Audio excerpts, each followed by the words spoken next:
Hello, welcome all. আমি রোহিত। আজকে আমরা ক্লাস 9-এর এনসিইআরটি সায়েন্সের বাকি পোর্শনটা চ্যাপ্টার 2 এর আলোচনা করব, যেখানে শুরু হবে আমাদের আলোচনার বিষয়বস্তু কনসেন্ট্রেশন অফ এ সলিউশন। একটা অ্যাক্টিভিটির মাধ্যমে আমরা কিছু বোঝার চেষ্টা করব।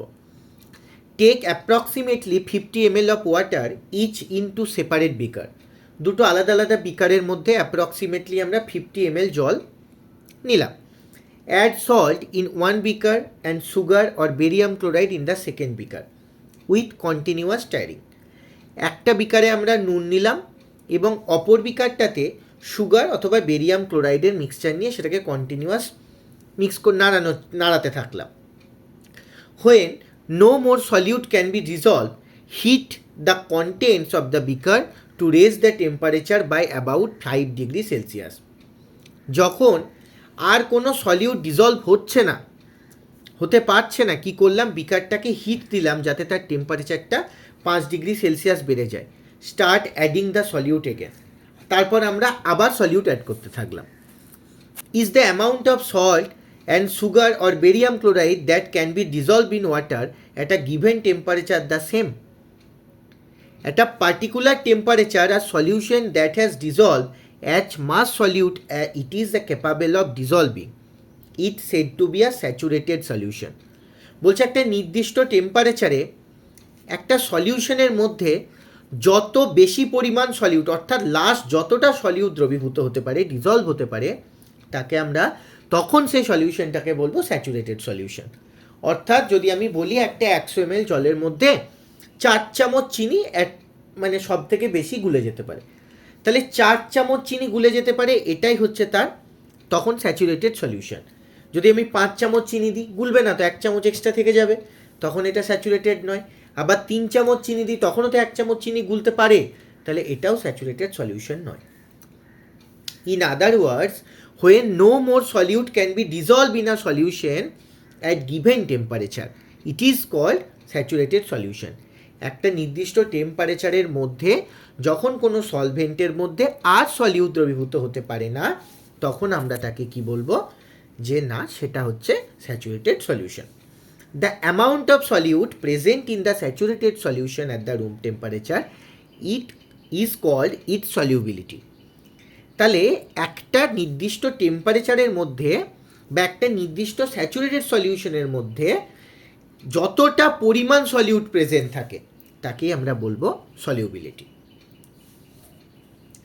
If the amount of solute contained in a solution is less than the saturated level, it is called unsaturated solution. অর্থাৎ যে পরিমাণ সলিউট প্রেজেন্ট থাকলে স্যাচুরেশন এটা সলিউশনটা স্যাচুরেটেড সলিউশন হবে, তার থেকে যদি কম পরিমাণ সলিউট থাকে তখন তাকে আমরা বলবো আনস্যাচুরেটেড সলিউশন। মানে ওই যে 100 ml জলের মধ্যে আমি যদি বলি 4 চামচ চিনি ডিজলভ হয়ে গেলে সেটা স্যাচুরেটেড সলিউশন হবে, 4 চামচের জায়গায় যদি 3 চামচ চিনি দ্রবীভূত হয়, ডিজলভ করে, তখন তাকে বলবো unsaturated solution. What would happen if you were to take a saturated solution at a certain temperature and cool it slowly? একটা স্যাচুরেটেড সলিউশনকে একটা নির্দিষ্ট টেম্পারেচারকে নিয়ে গিয়ে আস্তে আস্তে ঠান্ডা করলে কি হবে? We can infer from the above activity that different substances in a given solvent have different solubilities at the same temperature. এক একটা সলভেন্টের মধ্যে যে সলিউটগুলো ডিজলভ করে তাদের সলিউবিলিটিগুলো কি হয়, একই টেম্পারেচারের এক একটা সাবস্টেন্সের ক্ষেত্রে এক এক রকম হয়। The concentration of a solution is the amount of solute present in a given amount of a solution. তাহলে একটা সলিউশনের যে কনসেন্ট্রেশন মানে সেটা কি, সেটার মানে হচ্ছে একটা সলিউশনের মধ্যে কতটা পরিমাণ সলিউট প্রেজেন্ট থাকে। এটাকে যদি আমরা ম্যাথামেটিক্যাল এক্সপ্রেশন করে বুঝতে চাই তাহলে কিভাবে বুঝবো? There were various ways of expressing the concentration of solution, but here we will learn only 3 methods. 1 number methods হচ্ছে mass by mass percentage of a solution. অর্থাৎ একটা সলিউশনের মধ্যে টোটাল যতটা মাস আছে আর টোটাল সলিউটের যে মাস আছে, সলিউটের মাস বাই সলিউশনের মাস, সেটাকে যদি আমরা 100 দ্বারা মাল্টিপ্লাই করি তাহলে আমরা কি পাবো?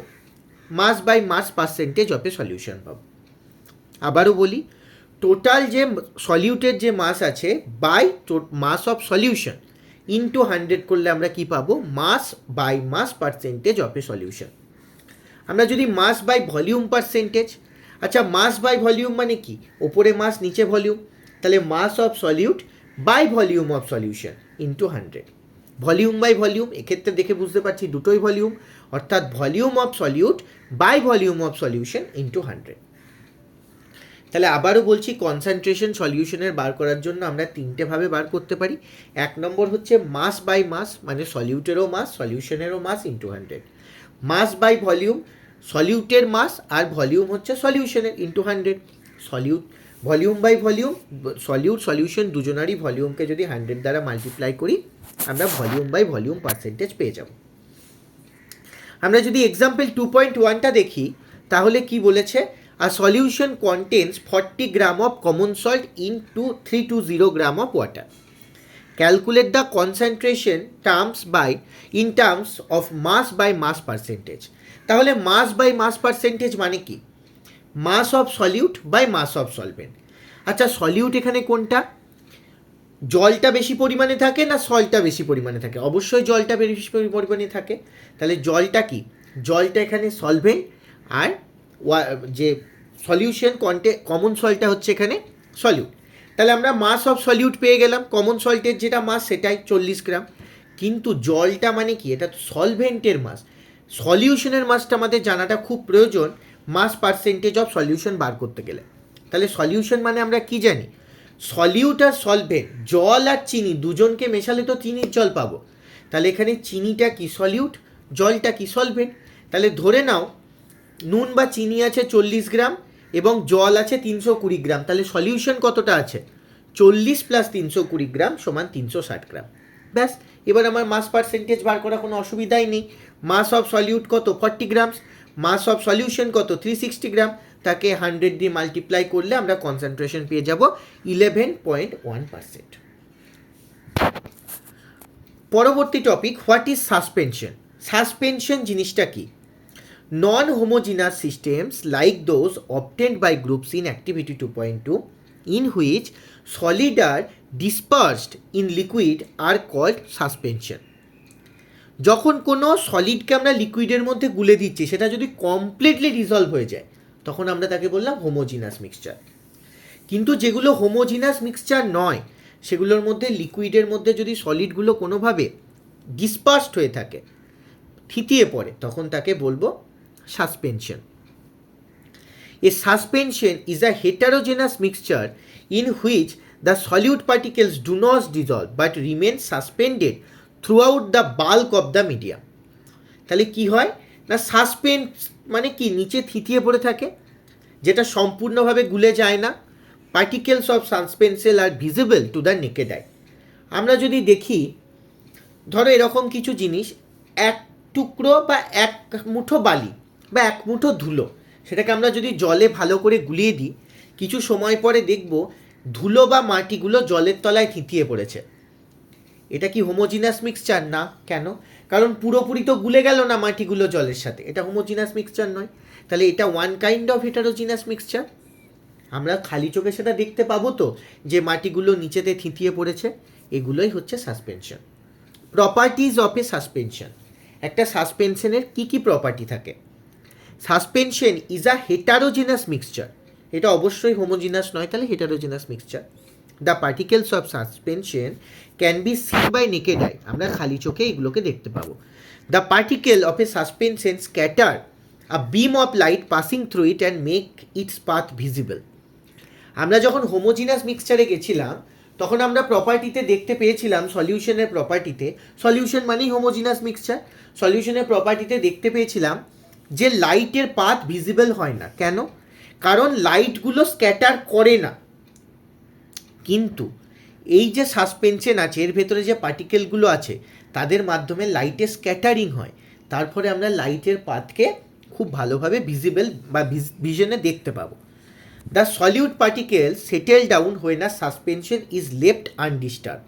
যখন আনডিস্টার্বভাবে ওই সলিউশন রেখে দেবো কি হবে না, ওই যে সলিউটগুলো থাকবে সেগুলো নিচে সাসপেন্ড হয়ে যাবে, that is a suspension unstable. They can be separated from mixture by process of filtration. আমরা ফিল্ট্রেশনের মাধ্যমে কিন্তু কোনোভাবেই হোমোজিনাস মিক্সচারকে আলাদা করতে পারিনি, কিন্তু ফিল্ট্রেশন প্রসেসের মাধ্যমে আমরা কি করতে পারবো, আমরা আলাদা করতে পারবো সলিউটের পার্টিকেলগুলোকে সাসপেনশনের। When the particle settle down, যখন পার্টিকেলসগুলো সেটেল ডাউন হয়ে যাবে, নিচে থিতিয়ে পড়বে, the suspension breaks and it does not scatter light anymore. তাহলে যতক্ষণ আমরা ধুলোটাকে বা মাটিটাকে গুলিয়ে রাখবো, ও যখন গুলে থাকছে তখন কিন্তু লাইটসকে স্ক্যাটার করছে, যেই ও নিচে থিতিয়ে পড়ছে তখন ওর পক্ষে আর লাইটকে স্ক্যাটার করা সম্ভব হচ্ছে না। What is a colloidal solution? একটা কলয়েডিয়াল সলিউশন কি? The mixture obtained by group D in activity 2.2 is called a colloidal or colloid solution. The particles of a colloid are uniformly spread throughout the solution. গোটা solution জুড়েই কিন্তু পার্টিকেলগুলোই কলয়েডে খুব সুন্দরভাবে spread হয়ে আছে। Due to the relativity relatively smaller size of the particle as compare to that of suspension, the mixture appears to be homogeneous. এগুলো সাইজ এতটাই ছোট সাসপেনশনের থেকে যে এগুলোকে দেখে মনে হয় হোমোজিনাস মিক্সচারের মতো খুব ভালোভাবে মিশে গেছে, but actually a colloidal solution is a heterogeneous mixture. কিন্তু যদি ঠিকঠাকভাবে দেখা যায় তাহলে একটা কলয়েডিয়াল মিক্সচারটা বা কলয়েডিয়াল সলিউশনটা হেটারোজেনাস মিক্সচার হবে। তার এক্সাম্পল হচ্ছে milk. Because of small size of colloidal particles we can not see them with the naked eye. সাসপেনশনের যেমন আমরা নেকেড আইয়ের মাধ্যমে পার্টিকেলগুলোকে দেখতে পাচ্ছি, কলয়েডিয়াল সলিউশনে দেখতে পাবো না। But this particles can easily scatter a beam of light. অবশ্যই এগুলোও কী করতে পারে, লাইটকে স্ক্যাটার করতে পারে, তার ফলে আমরা পাত দেখতে পাবো। The scattering of beam of light is called Tyndall effect after the name of scientist to discover this effect. তাহলে বারবার এই যে বলছি যে লাইটের পাত আমরা দেখতে পাচ্ছি, লাইট স্ক্যাটার হচ্ছে, এই যে process scattering of beam of light, এটাকেই বলা হয় টিন্ডাল ইফেক্ট। একজন সায়েন্টিস্টের নাম অনুসারে এই এফেক্টের নাম টিন্ডাল ইফেক্ট করা হয়েছে। Tyndall effect can also be observed when a fine beam of light enters a room through a small hole. This happens due to the scattering of light by particles of dust and smoke in the air. যখন আমরা দেখতে পাই কোনো হয়তো ঘরের মধ্যে কোনো ছোট্ট জায়গার মধ্যে ফুটো আছে, সেখান থেকে হয়তো সূর্য উঠেছে, লাইটটা কোনোভাবে ফুটোর মাধ্যমে আসছে, এসে দেওয়ালে পড়ছে, তাহলে আমরা দেখতে পাবো না যে লাইটটা একটা নির্দিষ্ট পথের মাধ্যমে এসে পড়ছে। এটাই হচ্ছে লাইটের পাথ ভিজিবল হচ্ছে, এই কারণই হচ্ছে টিন্ডাল ইফেক্ট। অর্থাৎ লাইটের পাথটা আমরা দেখতে পাচ্ছি। কেন দেখতে পাচ্ছি? ঘরের ভিতরে যে সমস্ত ধুলো এবং স্মোক আছে বাতাসের মধ্যে, তাদের দ্বারা লাইটটা কি হচ্ছে, বিম অফ লাইটটা স্ক্যাটার হচ্ছে, তার ফলে ওই লাইটের পাথটা ভিজিবল হচ্ছে। এটাই হচ্ছে Tyndall effect. Tyndall effect can be observe when a sunlight passes through a canopy of dense forest. Dense ফরেস্টের যে ক্যানোপি থাকে, ছোট ছোট জায়গা থাকে, তার মধ্যে দিয়ে যখন সানলাইট পাস করে তখন আমরা লাইটের পথকে তখনও ভিজিবল হিসাবে দেখতে পাই। কারণ একটাই, ওখানকার ভিতরে বিভিন্ন যে টিনি ড্রপলেটস অফ ওয়াটার থাকে, কুয়াশার ভিতরে যে পাতলা পাতলা জলের ড্রপলেট থাকে, তাদের মাধ্যমে কী হয়, সেটা একটা কলয়েডিয়াল সলিউশন তৈরি করে বাতাসের সাথে, এবং তার মাধ্যমে যখন লাইট আসে তার মধ্যে ধাক্কা খেয়ে লাইটগুলো স্ক্যাটার করে এবং লাইটের পথগুলোকে ভিজিবল হয়। Properties of a colloid. কলয়েডের কী কী প্রপার্টি থাকে? Colloid is also heterogeneous mixture. The size of particles of a colloid is too small to individually seen with naked eye. এতটাই ছোট যে আমরা নেকেড আই খালি চোখে সেগুলোকে দেখতে পারবো না। Colloids are big enough to scatter a beam of light passing through it and make it path visible. তাহলে কলয়েডও কী করতে পারে, লাইটের যে বিম আছে তাকে কী করে, স্ক্যাটার করে, তার ফলে আমরা লাইটের পাথকে দেখতে পাই। They do not settle down when left undisturb. যখন তাদের আনডিস্টার্ব করে রাখা হয় তারা কিন্তু সাসপেনশনের মতো সেটেল ডাউন হয় না। That is a colloid is quite stable. They can not be separated from the mixture by the process of filtration. তাহলে তাদেরকেও আমরা কোনোভাবে ফিল্ট্রেশন প্রসেসের মাধ্যমে সেপারেট করতে পারবো না। but a special technique of separation known as centrifugation can be used to separate the colloidal particles. তাহলে কলোয়েডিয়াল পার্টিকেলসগুলোকে সেপারেট করার জন্য একটা টেকনিক ইউজ করা হয়, যে টেকনিকটার নাম হচ্ছে centrifugation. The components of a colloidal solution are the dispersed phase and dispersion medium. The solute-like component or the dispersed particles in a colloid form the dispersed phase, and the component in which the dispersed phase is suspended is known as the dispersing medium. তাহলে যার মাধ্যমে যে মিডিয়ামের মধ্যে এই কলয়েডের যে পার্টিকেলসগুলো থাকে সেই মাধ্যমটাকে বলা হয় ডিসপার্সিং মিডিয়াম, এবং যে পার্টিকেলগুলো থাকে তাদের বলা হয় ডিসপার্সড পার্টিকেল।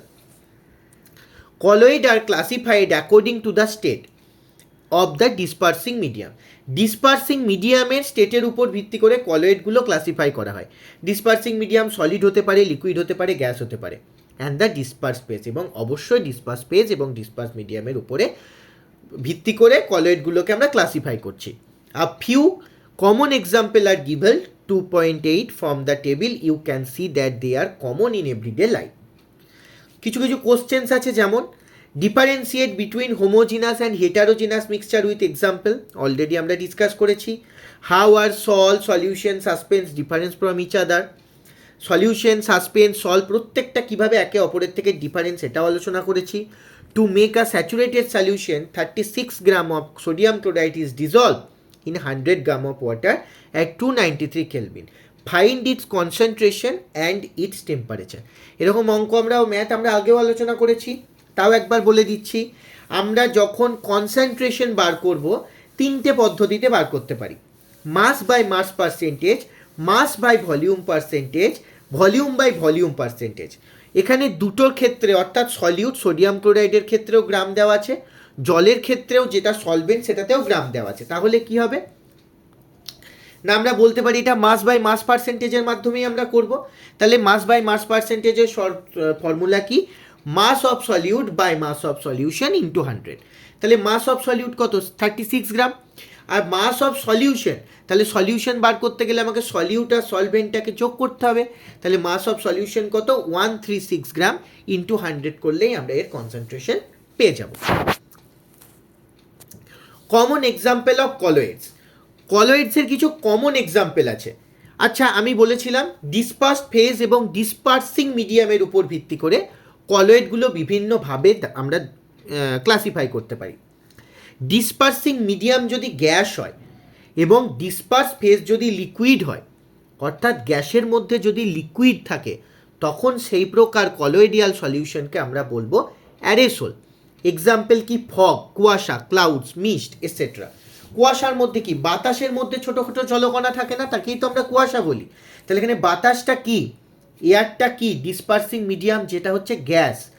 আর লিকুইড মানে কি? ওয়াটারটা লিকুইড, ওয়াটার ড্রপলেটসগুলো, তাহলে ওটা হচ্ছে ডিসপার্স ফেজ, তাকে আমরা বলবো এরোসেল। সেরকম যদি গ্যাস হয় ডিসপার্সিং মিডিয়াম আর সলিড যদি হয় ডিসপার্স ফেজ, তাকেও আমরা বলবো এরোসেল।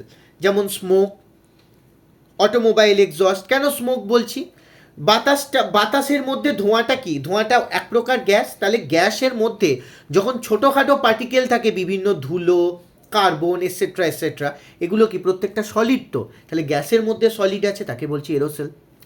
যদি লিকুইডের মধ্যে গ্যাস থাকে তখন তাকে আমরা বলবো ফোম। যেমন শেভিং ক্রিম। শেভিং ক্রিম কি হয়? লিকুইডের মধ্যে কি আছে? গ্যাস দেওয়া আছে। সেরকম লিকুইডের মধ্যে লিকুইড হচ্ছে ইমালশন। ইমালশনের উদাহরণ হচ্ছে ফেস ক্রিম, মিল্ক এটসেট্রা। লিকুইডের মধ্যে সলিড, তাকে বলবো সল। যেমন মিল্ক অফ ম্যাগনেসিয়াম মাড। সলিডের মধ্যে গ্যাস, ফোম। সলিডের মধ্যে liquid, gel, jelly, cheese, butter. সলিডের মধ্যে সলিড, সলিড সল। যেমন colour, gemstone, milky glass etcetera. Next day আমরা ফিজিক্যাল অ্যান্ড কেমিক্যাল চেঞ্জেস নিয়ে আলোচনা করব। আজকের মতো এইটুকুই। Thank you.